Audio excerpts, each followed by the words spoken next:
Beleza, galerinha? Tudo certinho então?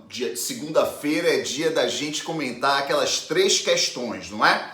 Então, são 3 questões inéditas e a gente vai circular aqui pelos assuntos aqui, fator previdenciário, pensão por morte e depois a próxima questão também sobre pensão por morte, sobre aquela cota por cada dependente, aquela cota de 10% para o cálculo do valor da renda mensal da pensão por morte. Então vamos nessa, olha só, questão 31 diz assim: o fator previdenciário após a reforma da Previdência tem seus dias contados, pois o mesmo somente será utilizado numa regra de transição específica. Que regra de transição é essa? É aquela que diz que o segurado do regime geral de previdência que tivesse pelo menos 2 anos para completar 35 anos de contribuição homem, 30 anos de contribuição mulher, pagaria 50% ou mais. Ou seja, se na data da publicação da emenda faltavam ali 2 anos para completar 35 anos homem, 30 mulher, ele teria que ter mais 50%, ou seja, mais 1 ano. Olha, se faltava 1 ano, mais 6 meses. Se faltavam 6 meses, mais 3 meses e assim sucessivamente. Pagaria um pedágio de 50% e assim o fator previdenciário seria utilizado. Aquele fator previdenciário que utiliza o tempo de contribuição, a expectativa de sobrevida e a idade, com aquela fórmula bem grande, não é? Que a gente em sala de aula dizia ali, olha, o fator previdenciário é diretamente proporcional ao tempo de contribuição, à idade. Quanto mais tempo de contribuição, quanto mais velho for o segurado, melhor o fator previdenciário. E inversamente proporcional à expectativa de sobrevida. Se o cara se aposenta muito cedo, portanto tem muito tempo de vida, o fator previdenciário cairia. Ou seja, tudo muito lógico, tudo muito jóia, beleza. Só que esse fator previdenciário ele vai acabar justamente porque essa regra de transição estabelecia aquele prazo de 2 anos, então passado esse tempo com mais 50%, ou seja, no limite o fator previdenciário acabará em 3 anos após a publicação da emenda, beleza? E depois aí vem a questão e diz assim, e ainda manterá a utilização do fator previdenciário no caso dos segurados com deficiência. Essa parte é muito importante, é muitíssimo importante. Porque os segurados com deficiência, aqueles que têm deficiência leve, moderada ou grave, para essa galera não mudou nada. A emenda constitucional, eu me esqueci o artigo da emenda, 26, por ali, 27, diz assim, olha, para os segurados com deficiência, tudo continua exatamente como era.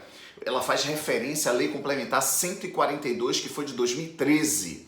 Então, para o segurado com deficiência, continua existindo a aposentadoria por idade, continua existindo a aposentadoria tempo de contribuição, que justamente a reforma da Previdência acabou, não é? Extinguiu a aposentadoria por tempo de contribuição, mas para os segurados com deficiência isso é mantido. Então o fator previdenciário é mantido e a forma de cálculo é mantida também. Aqueles 70% mais 1% no caso das aposentadorias por idade. 70% mais 1% a cada grupo de 12 contribuições, ou seja, algo que já não existe mais na legislação. Para o segurado com deficiência, continuará. Para o segurado com deficiência, continua existindo a aposentadoria tempo de contribuição, 100% do salário de benefício, a rigor. Tem um descompasso, inclusive, com o decreto 10.410, porque na emenda dizia assim, até mesmo a forma de cálculo. Ora, quando ela diz que tudo fica igual, até mesmo a forma de cálculo para os segurados com deficiência, a gente tem que entender que o salário de benefício utilizado no cálculo da aposentadoria por idade e aposentadoria tempo de contribuição deveria ser aquele que descarta as 20% menores remunerações. Mas aí veio o decreto 10.410 atualizando o decreto 3048, que a gente está aqui, não é? Aqui no Face, no canal no YouTube, fazendo esse pocket previdenciário, a gente já comentou sobre isso. Então, resultado, o decreto 10.410 diz assim, não, o salário de benefício vai ser o novo salário de benefício. Para mim, há um descompasso com a Constituição Federal, ok? Mas enfim, isso é só uma discussão para responder a questão, a gente nem precisava de tudo isso. O fato é que o segurado com deficiência continua utilizando o fator previdenciário e lembre-se, no caso do segurado com deficiência, a utilização do fator previdenciário, tanto na aposentadoria por idade como na aposentadoria por tempo de contribuição, é facultativo. Somente se beneficiar o cálculo da renda do benefício, beleza? Então, portanto, a questão 31 é verdadeira. Vamos lá na questão 32, a questão 32 é uma pegadinha, né? Diz assim, a pensão por morte concedida aos dependentes de segurado do regime geral será equivalente a uma cota familiar de 60% da aposentadoria que recebia pelo segurado daquela que teria direito se fosse aposentado por incapacidade permanente, na data do óbito, acrescido de cotas de 10% por cada dependente, podendo chegar ao máximo de 100%. Essa é a típica questão que o cara rapidão ali na hora da prova diz, ah, beleza, é verdade. Não, é falsa. Porque no caso, porque eu estou fazendo a referência do cálculo do salário de benefício, né, que em regra é 60%, mais 2% a anos que excedam a 20 anos de tempo de contribuição homem, 15 anos de tempo de contribuição mulher. É tanta informação, né? É porque a gente tenta falar rápido aqui para o vídeo ser rapidinho e você não perder muito tempo. Mas o fato é que isso tudo depois estudando fica muito claro, fica muito tranquilo e fácil. Mas o fato é que no caso da pensão por morte é 50% cota familiar, mais 10% a cada dependente habilitado. Então, portanto, a questão 32 é falsa e a questão 33 é falsa também. Porque diz... peraí, deixa eu ver se é falsa. Não, não é falsa, é verdadeira. As cotas de 10% por dependente cessarão com a perda da qualidade de dependente, não serão reversíveis aos demais dependentes. Verdadeiríssimo, não é?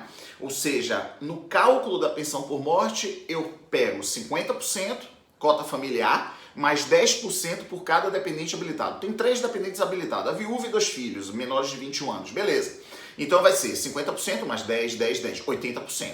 Aí a viúva morre. Opa, recalcula a pensão por morte para ser 50% mais 10, 10. Aí vai ser 70%, enfim, daquele cálculo que foi feito, da renda mensal da aposentadoria ou da aposentadoria por incapacidade permanente e se redistribui entre os dois. Aí morre o filho ou completa 21 anos, aí opa, vai ser 50% mais 10%. Ou seja, a cota de 10% ela não será incorporada ao valor do benefício quando o dependente ele perde a qualidade de dependente, quando é extinta a sua cota à parte. Beleza? Direito previdenciário é massa demais, não é? Primeiro porque é o direito cidadão, não é? E depois porque a gente vai junto. Vamos juntos nessa caminhada. Forte abraço e até... Todo dia a gente está disponibilizando conteúdo. Fique ligado aí no canal do YouTube, faça a sua inscrição, marque o sininho para toda vez você ser notificado. Valeu, massa!